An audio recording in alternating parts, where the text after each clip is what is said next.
Lucky for fans of singing and dancing, High School Musical paved the way for a host of other teen musical TV shows and movies. Even before the pilot episode had aired on the Fox network, the musical comedy drama Glee had already received the sort of press usually reserved for bona fide hits. Major newspaper cover stories, magazine spreads, and numerous rave reviews. The hotly anticipated show about a high school performing choir was due to follow American Idol on May the 19th, 2009. But the week before, real high school students in Santa Monica High School were treated to a special sneak preview attended by the whole cast of Glee. Lea Michele, who plays Rachel, the most talented member of the Glee Club, was nervous about seeing herself up on the screen, but she soon got over it. I can't imagine when I see my face on that screen right now. I might hide, but I guess I can't.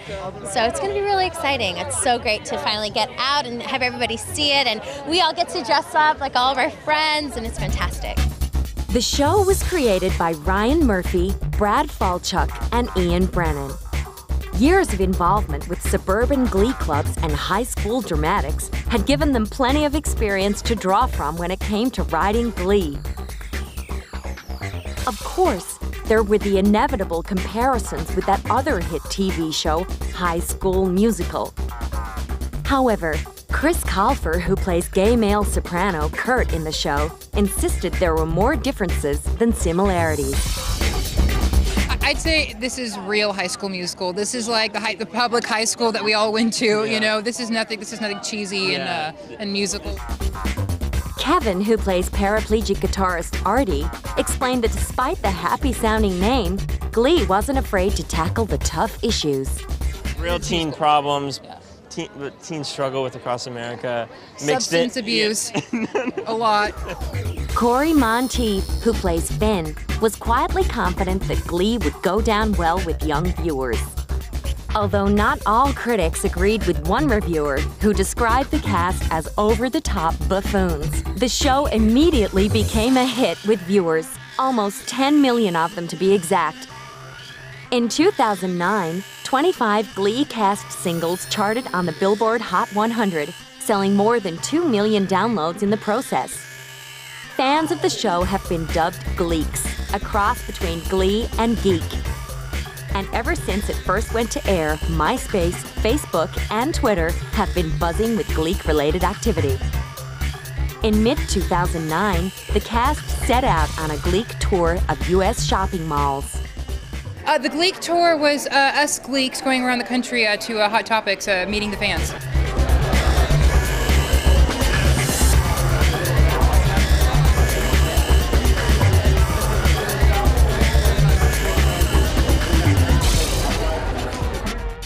The definition of gleek is when you can spit like out of your tongue. In fact, you want to see me do it? Why not? Watch this.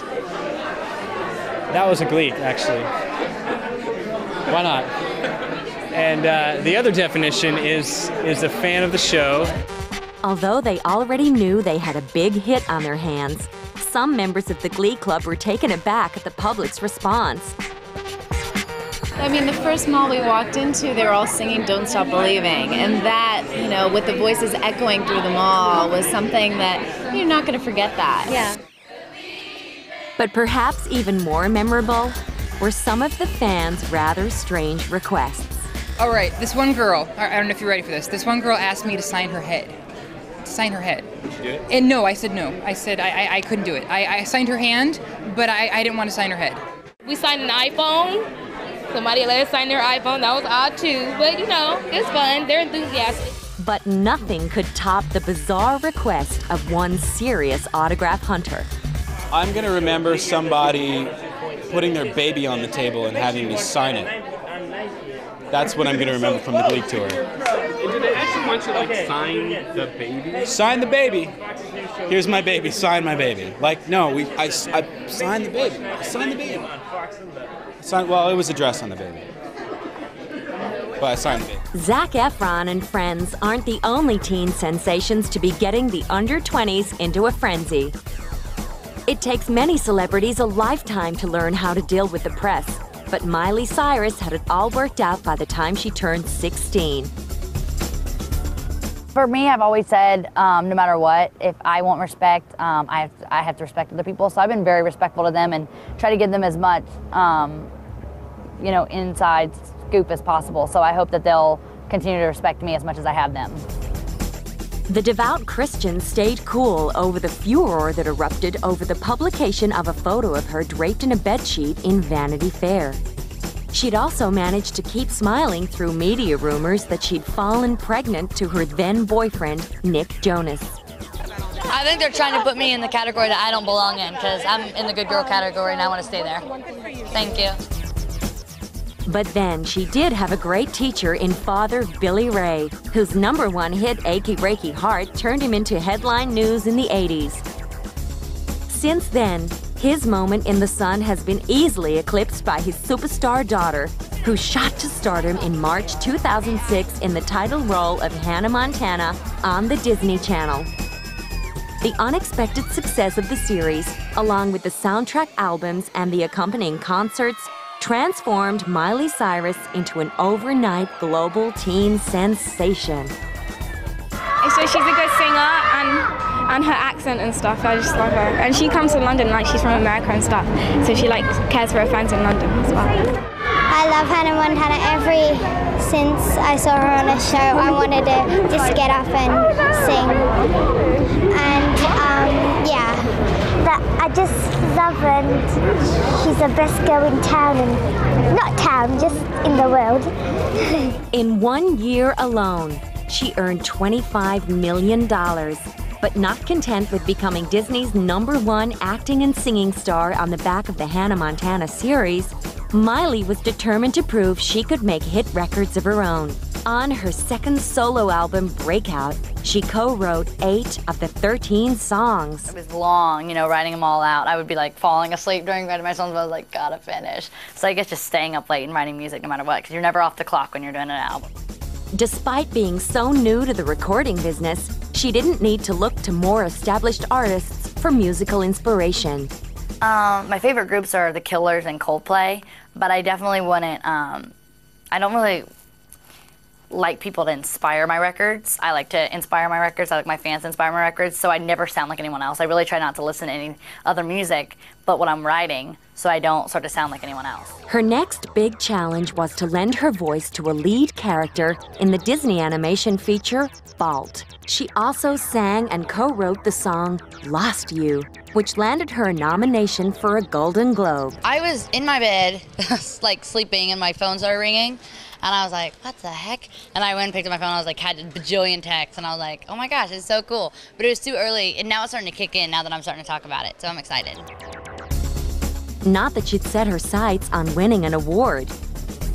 I don't really keep up with those things, because I feel like then that's what it's about when you're writing a song or something. The only reason you're writing is because you want a nomination or you want something, and it should be because you want people to hear your music and you want people to be inspired, not because you want something, an award. Since then, she's written a #1 children's bestseller about her life so far, been on tour, released an EP called Time of Our Lives, launched her own clothing line, and started up a romance with young Australian actor Liam Hemsworth. Having done so much so young, can there be anything left for Miley Cyrus? Hopefully just a lot of things, Hopefully I don't get stuck to the same routine. I want to travel a little bit more, and I'd love to go on another tour. So hopefully, just keep doing what I'm doing and finding new ways to make it fun. Taylor Swift began her bid for fame and glory earlier than most. Inspired by her opera-singing grandmother, she began performing around her hometown in Pennsylvania at the age of 10. Well, for me, the long period of time occurred from when I was 10 years old to when I was about 15. I spent that entire time trying to get a record deal, and actually moved to Nashville when I was 13. She showed maturity beyond her years by turning down the first record deal she was offered because the company wouldn't allow her to record her own songs. At all, so I signed a publishing deal and became a staff songwriter at Sony ATV Publishing. And so I would write every single day after school, because it was a job, you know. I was a paid songwriter when I was 14, so I wrote songs in Nashville for 2.5 years and eventually got a record deal. She was still in high school when she released her debut single, Tim McGraw, about her favorite country music star. It ended up going to number 6 on the Billboard country music charts. Her self-titled debut album, on which she wrote or co-wrote all the songs, ended up spending 8 weeks on top of the country charts in 2007, when Taylor was just 17. The next thing she knew, she was on the cover of Rolling Stone magazine. Isn't that insane? I saw that, and I was like, are you kidding me? I'm in between Bono and Bruce Springsteen on the Best of Rock issue, and I'm like, hi, I'm a country singer, and this is the coolest thing in the world. I honestly had a total freak out moment when I saw that. I was like, Rolling Stone? What? Yeah. The year was topped off with a Grammy nomination for Best New Artist. I'm having the best day ever. And I didn't expect this at all. There was never a moment where I thought that I would end up getting a Grammy nomination. In 2008, her second album, Fearless, went straight to number 1 of the Billboard country music charts, making her the year's top country artist and songwriter. Suddenly, Taylor Swift was everywhere. I'm really attracted to sparkly things and sparkly dresses. That goes for that too. So when I see, you know, I've got a rack of dresses I can pick from, I'm usually going to pick the sparkly one. In early 2009, she was invited to duet with fellow teen sensation Miley Cyrus at the Grammy Awards. Miley and I have always talked about, like when we've hung out, we've always been like, wouldn't it be cool if we could perform together sometime? And we always wanted it to be the right place and the right time, and this all fell into place perfectly. Just a few months later, she ended up becoming the youngest artist ever to take out the coveted Album of the Year award at the Country Music Awards. The honor took her completely by surprise. I hadn't thought of a speech, and so they said my name, and all of a sudden I'm next to my best friend Kelly Pickler, and I just remember grabbing her and going, "What? What?" And she was like, "Go up there!" She was much quicker off the mark at the MTV Video Music Awards in July, when she was called on stage to accept the award for Best Female Video for her single, You Belong With Me. Unfortunately, however, rapper Kanye West ruined her acceptance speech by grabbing the microphone and saying that Beyoncé should have won. Kanye was condemned for his rude outburst, and the music industry closed ranks around its newest superstar. Although Taylor was a little upset about the incident, she accepted Kanye's apology and hasn't looked back since. Nor has she become complacent about all her early success. No doubt Kanye's famous slip-up has taught her a thing or two about the fickle nature of fame. I mean, people will completely jump all over you for the littlest things, and unfortunately, the mistakes that people make in everyday life are blown out of proportion because this is the lifestyle that I chose. Rather like Zac Efron, the Jonas Brothers can't go anywhere without driving the girls wild. We kind of were like, before when we were standing around, we were like, wow, this is a lot going on. We were kind of blown away. It was pretty amazing. We were having a blast. Fans even queued all night just to get a glimpse of the teen idols unveiling their own likenesses at Madame Tussauds Wax Museum in Washington. My dad came here at like 9 o'clock last night, and I was like in the beach and I heard about this, and I'm like, Dad, you have to come. So he slept here, and he's like the best dad ever. And this is Nick, my true love, with the best hair, who's the best Jonas ever, and we love you, and I'm going to their concert tonight, and I just want to say I love you, Jonas Brothers! Since rocketing to fame on the back of their self-titled album and their support tour of Miley Cyrus, Kevin, Joe, and Nick have scored their own headlining tour, a 3D concert film, and a television series. So how do they keep it real? There's kind of one rule that we've all lived by, and that's live at the bottom even if you're at the top. That's something we just lived by since we were young, and it keeps you humble, and we keep each other humble, and it's good that we have brothers to do this with. They've also kept their feet on the ground by donating 10% of their earnings to good causes. And like fellow Christian Miley Cyrus, the boys have been careful not to fall in with the wrong crowd. We surround ourselves with people that we know will either be a good influence or, you know, share the same mindset as that we do, because that is, you know, a key ingredient to a downfall is the people that are around you and who are influencing you. So we pay very close attention to who is around us and who our friends are. It was baby brother Nick's early start in showbiz that kick-started the group's career. After being discovered singing in a barbershop at the age of 6, he'd become a Broadway veteran and was writing his own songs by the time he was 12. Already interested in Nick, Columbia Records couldn't believe their luck when they discovered he had 2 equally talented older brothers at home. After making a huge splash on Hannah Montana as themselves, the Disney Channel cast all 3 brothers in the 2008 movie Camp Rock alongside Demi Lovato. We're also new actors, and we learned a lot on the set, and you know, it was an honor to be able to be asked to do some acting, and the fact that we're able to combine our music and acting together it's always a lot of fun. The fun continued in 2009 when they were given their very own series about a band trying to live a normal life in the face of stardom. The new TV show is a show called Jonas. It's about 3 brothers that are in a band dealing with, you know, traveling the world, playing shows, but at the same time going to high school and dealing with all the challenges of that, and then those 2 things clashing together. It's pretty great. It's a lot of fun to do. We have a really great time, and it's fun to have be in a comedy and do a comedy because you get to laugh all day. The show ended up being so popular it was picked up for a 2nd season. The brothers were also asked back to star in a Camp Rock sequel called The Final Jam. Things are going so well for the boys from New Jersey, they often have to pinch themselves. We were about to walk onto stage for the first time, you know, here in England, and we were like, wow, this is actually happening, you know, and it was an amazing feeling. It's funny, like you really have to like kind of sit back sometimes and take it all in. You know, whenever you play a show in front of a lot of people and out of an you dreamed about playing one time, you have to kind of sit back and be like, man, like this is actually happening. As well as their hugely successful forays into music and acting, the brothers have also been branching out into fashion by launching their own clothing line called 77 Kids. I think that every day we learn new things about this life and about just about living in it, but I think that it is truly an honor, every opportunity that we've been given and that we are going to be given, and we just take it in stride and just try to do our best to make our mom proud every day.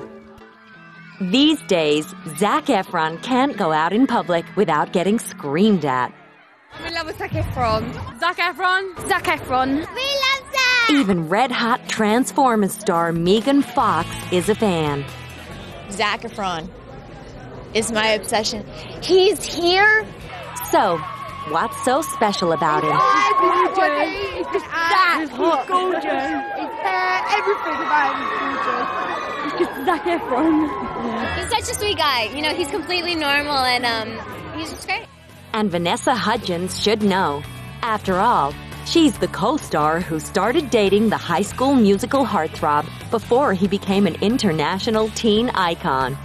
It's hard to believe, but Zachary David Alexander Efron, whose friends call him Hollywood, wasn't always such a big hit with the ladies. Back in high school, he was teased for being short and used to have to chase the girls to get them to go out with him. Born on October 18, 1987, into a middle-class Californian family, Zach has a younger brother called Dylan. He describes his childhood as normal, although he spent most of his teenage years learning to act and juggle, appearing in many local theater productions before being signed up by an A-list talent agent. By the time he left school in 2006, he'd already featured in movies like Melinda's World and Miracle Run. But when he deferred his enrollment at the University of California to appear in a little Disney TV film, he had no idea it would become a smash hit. In fact, Zach has since confessed that when he won the part of Troy Bolton, no one was expecting great things of High School Musical, despite the fact that it was to be directed by acclaimed choreographer Kenny Ortega. There was little or no hype during filming, but as soon as it hit the airwaves, it went nuclear, becoming the most successful Disney Channel original movie release of all time, with 7.7 million viewers for the year. Co-starring Vanessa Hudgens as Troy's love interest, Gabriela Montez, the story of two love-struck high school juniors from rival groups captured teenage hearts all over the globe. Within a matter of weeks, 2 songs from the movie soundtrack went gangbusters on the charts. Breaking Free, Zac's duet with Vanessa, rose from number 85 to number 4 in just 2 weeks, making it the fastest climb in the history of the Billboard charts. By August 2006, the album had been certified triple platinum, and Zac Efron was an international sensation. In 2007, he was included in People magazine's list of 100 most beautiful people. Oh, it's ridiculous. We're so blessed to even be a part of the project. I can't believe it. We all just decided to go make a good teen movie, and watching it take off has been a dream come true. It's fantastic. I can't believe it. The runaway success of the film brought so much attention from female fans that Zac had to change his phone number. High School Musical mania had also transformed the lives of Zac's fellow cast members. At the London premiere, co-stars Ashley Tisdale, Monique Coleman, and Corbin Bleu were all pinching themselves.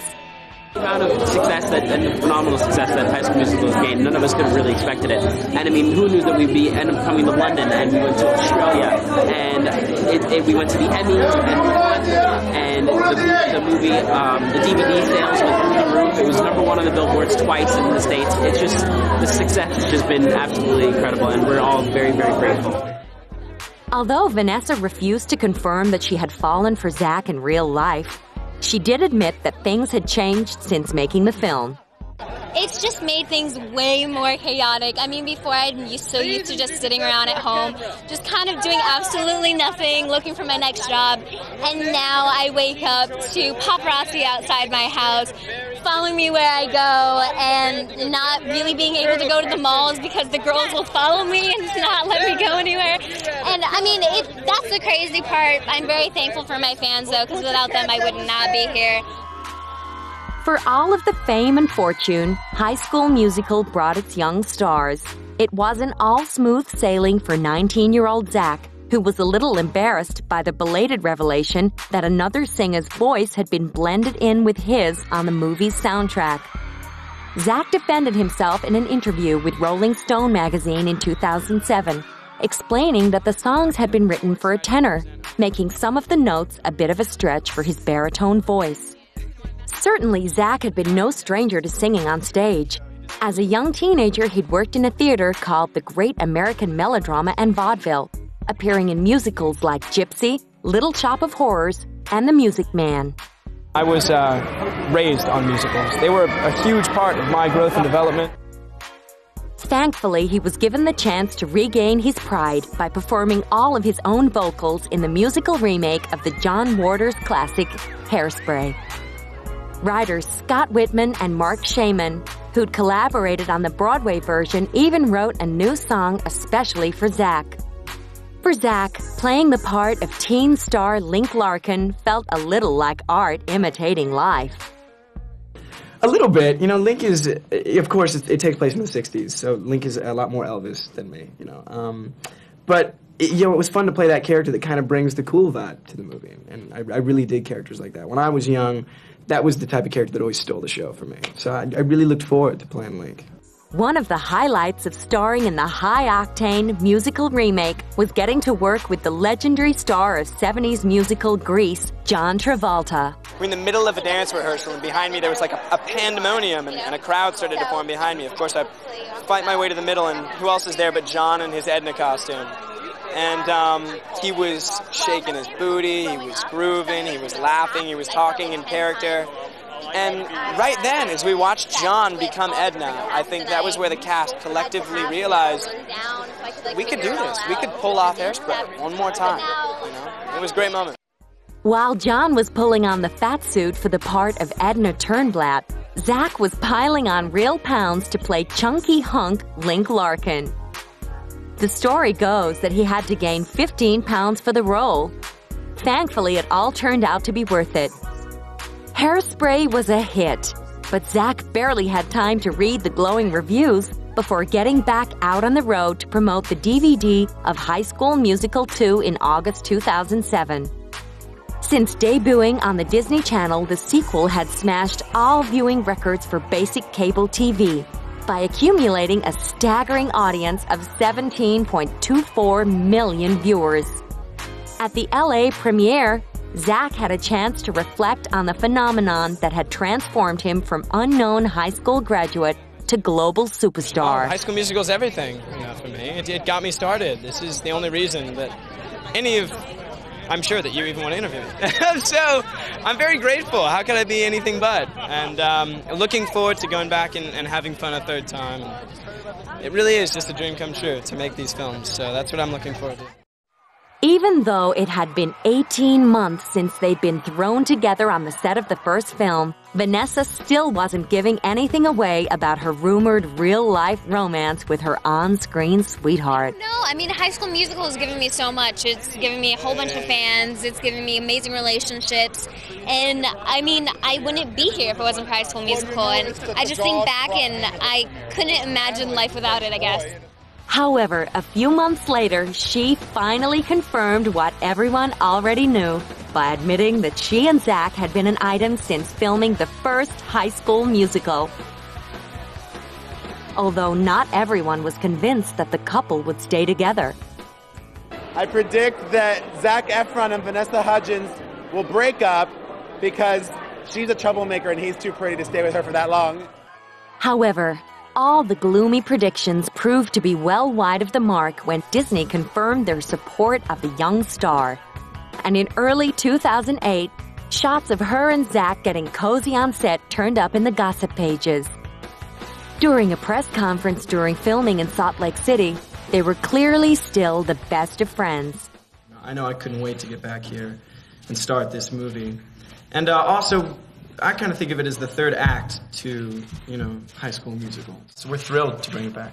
And while Vanessa refused to comment on their real-life relationship, she did hint that the on-screen romance between Troy and Gabriella could be about to move to the next level. Our characters are growing, and we're growing as people, and we're making tougher decisions, like Zac said. And you definitely see relationships blossom. I'm not going to give it away, but it's really good. With High School Musical 3 headed for a theatrical release in October, Zac found himself rocketing up the charts of the world's most popular male celebrities. In 2007, he'd been voted Choice Male Hottie at the Teen Choice Awards. While hosting the Nickelodeon Australian Kids' Choice Awards, he also took home an award for being so hot right now. But now that he'd reached the grand old age of 20, he was mixing it with the big boys, and on People magazine's poll in 2008, he came in at number 4 on the list of sexiest men alive, behind Hugh Jackman, Daniel Craig, and Jon Hamm. Almost overnight, Zac Efron had been elevated from the rank of teen idol to mainstream Hollywood heartthrob. But at the premiere of High School Musical 3, he could still relate to the struggles of making it to adulthood. The challenges of growing up. They're turning into adults. They've got to make decisions for themselves. There's a lot of pressure, a lot of expectations of kids in high school. And that's what we get to do in High School Musical, sing about it. He and Vanessa felt that the series about life in high school had given teenage fans something they could relate to. Kids all over the world are finding some way to connect with the characters and what they're going through. Basically becoming a young adult, everything you have to go through with facing your parents and your relationships, trying to choose a job and college, it's a lot, it's a tough time. Although Zac had to admit that his own school days in Arroyo Grande hadn't been quite as action-packed as his time at East High School. It was less exciting. I was a very average high school student. So I'm glad to be portraying an exciting time in high school. And certainly there was nothing average about Zac's life now. He'd made it onto Forbes' Celebrity 100 list after earning almost $6 million in a single year, and he and Vanessa came in at number 1 on FoxNews.com's list of favorite couples. A year that had started out with Zac being rushed to hospital to have his appendix removed had ended with him being offered $8 million to star in a remake of the 80s musical hit Footloose. After initially accepting the offer, however, he made the tough decision to back out of the deal. I mean, I was definitely looking forward to it, but it just came down to the fact that I was looking for something new and different. His decision to take a break from musicals had taken a lot of soul-searching. No, it's not that I'm tired of musicals, and I'm not trying to move away from them. It's just that, I've done that. I feel like High School Musical made a fantastic impact on the world of musicals and that genre. And I'm ready to take on something new. I'm looking for a new challenge. He made it clear, however, that he wasn't trying to distance himself from the phenomenon that had made him a household name. High School Musical was the absolute perfect way to get introduced into this business. We did nothing but have fun for 3 years straight. It was in no way work. So, when they were successful, that felt like exactly what we wanted to promote. And we were absolutely proud to put out those movies because they were so much fun to make. But then at the same time, this is a crucial moment. Now that that's done, I'm looking for new challenges and a new direction to go. He found it in the shape of Mike O'Donnell in the comedy 17 Again, in which a frustrated 37-year-old father of two makes a wish to relive his youth and finds himself back in the body of his 17-year-old self. Now, at 17, he has all these hopes and dreams for the future, and when he's 37 years old, he realizes, or he feels that he accomplished very little. When he goes back to being 17 again, he realizes that his life was great, and he had, been a fantastic father, and he created a beautiful family, and he wants it back. He realizes that he was living the good life. For Zac, playing a high school basketball star took him back to the days of captaining the East High basketball team in the HMS series. But the physical training for 17 Again ended up being much more intense. Training that much, I don't know. I did work a lot for the basketball and stuff in the movie, so, basketball is 90% running. You forget that, but it's really just running back and forth, so I was pretty skinny in this 17 Again. In the film, revisiting his youth gives Mike a chance to go back and do a few things differently. And at a press conference in Tokyo, Zac was asked whether he would like to rewrite his own history. If I could go back today, I can't say that I would change anything big necessarily, because I feel like even the biggest mistakes I made in life made me who I am today and got me where I am, and I learned a lot from those mistakes. But I think if I could go back, I'd probably change the small stuff. There's probably a couple tests I could go back and ace. A couple girls I would go back and talk to. I might rethink my tux that I wore to the prom. The essentials. Friends star Matthew Perry, who played Zac's older alter ego, was very impressed with his young co-star and believed he would have very little to look back on with regret. It's nice to watch him go through this. He's a smart kid, and he's got his head on his shoulders, and, this is going to be a very interesting time for him, but he seems to be, I don't think he's, in need of too much advice about it, He's, a good guy. Zac also got to share the screen with comic actress Leslie Mann, who plays Mike's wife. I've had a crush on Leslie since I was probably about 10 years old. And when she said that she would do the movie and play my wife, I was thrilled. I was like, I think that's what I would like to see in my wife eventually. She's beautiful and amazing and hilarious. And am I being crazy right now? I'm sorry. And Leslie was equally gushing about Zac. My daughter Maud, who was 10 at the time, said, "Mom, you have to do this. You have no choice. You're going to do this movie." And I wanted to also. And she, because she's in love with Zac, and she had his picture and still does, pasted all over her room, and he called on her 10th birthday to wish her a happy birthday and talked to her for 10 minutes. Sweet. According to her real-life husband, writer, and director, Judd Apatow, Leslie's appreciation of Zac's charms had been the cause of a few arguments at home. At a party in early 2009, he joked about the 21-year-old actor's inclusion on Time magazine's annual list of the 100 most influential people in the world. He influenced her. He did. To get all sexy-eyed. I'm not happy with Zac. He enjoyed my wife a little too much. Has he been through? We might have some fisticuffs tonight. He knows he's not coming because I'm here. In fact, Zac was busy touring the world to promote the film he and Leslie had starred in. As he made his way to press conferences and premieres of 17 Again, it would be up to the fans to decide whether or not Zac had nailed his first post-high school musical project.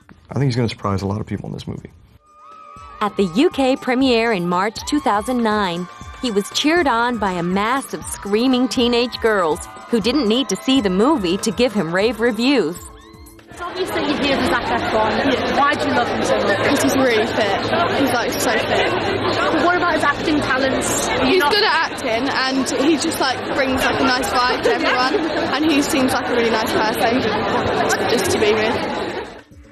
But outside the Odeon at Leicester Square, the humble heartthrob revealed he hadn't been too confident about how it would all turn out.